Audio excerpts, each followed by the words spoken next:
You know that the Teal MPs like Allegra Spender and Zoe Daniels and Zali Steggall and Monique Ryan, you know they claim to be into lifting the standards of our politics. And you know that they reckon they're into integrity and all of that because that's what they keep telling you. I think we can do better on integrity in politics. We need to constantly invest in our democracy. Democracy is under threat globally in what we acknowledge is a post-truth world. Speaker, we can combat cynicism and disbelief only by committing to openness. People want to see politics done differently. They particularly want integrity and accountability in politics. As your member for Kooyong, I will act with integrity and honesty, and I will provide leadership and vision. And I stand for integrity, decency and honesty. I really think the public wants to see accountability and integrity happening in the public because that is how we raise trust in politics. Yeah, but the Teals and their movement haven't really lived up to that so well, have they? For starters, they spend more on their campaigns than any other candidates, taking massive donations from Simon Holmes à Court's Climate 200 outfit, which is bankrolled in large part by some of the richest climate hypocrites in the country, people who talk climate action but have massive carbon footprints. And then, as we saw yesterday, the Teals are not above grubby political tactics in their electorates. Who are you? I'm not saying who I am. Who are you? Oh, you're wearing a Teal t-shirt. I'll start to film you now. Are you a Monique Ryan supporter, No, ripping down people's signs, are you? Is that what you're doing? That belongs to me. Hey, you can take it off the property, but it belongs to me. Yeah, that was the husband of the Teal MP for Kooyong, Monique Ryan. Yeah, her husband, Peter Jordan, I don't know what his day job is, he pulled up a poster that didn't belong to him, a poster promoting the Liberal candidate, and he took off with it. We can only imagine what Ryan said to him because we know she likes to boss people around. And chronic illness, put your masks on.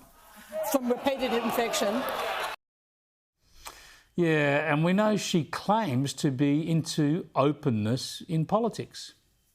Democracy is under threat globally in what we acknowledge is a post-truth world. Speaker, we can combat cynicism and disbelief only by committing to openness. But in Canberra today, Ryan was not very open, not very transparent. Miss Ryan, can I ask you, what do you think of your husband's decision to remove the Liberal candidate sign in Kooyong? I don't have a comment for you. I've commented on that matter already. Thank you. Do you think that was an appropriate thing to do? Could you please get your cameras away from me? Do you think it was an appropriate thing to do for him to remove that sign? Could you please keep the cameras away from me? Suddenly Ryan was camera shy. Suddenly she was not so open. Her claims to have already commented seemed odd. We're not aware of any news conference or interview. Surely she wasn't referring to that statement of apology from her and her husband that was put out yesterday. That's hardly commenting. So dodging questions would hardly look like openness and transparency, but full marks to Channel 7's Isabel Mullins. She wasn't going to let up. Is there anything that you would like to say to that Liberal candidate? I've commented on the matter, thank you. And what is your message? Anything at all heading into the election? How do you think constituents will view that act?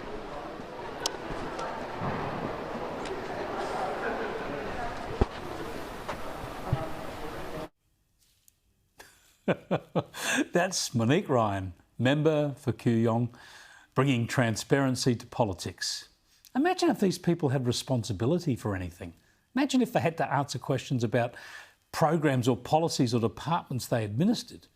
So much to say about other politicians, so much to say about integrity in politics, nothing to say about the behaviour of her own campaigners, her own husband. I've always said the Teals movement is a fraudulent one, and every day only confirms that.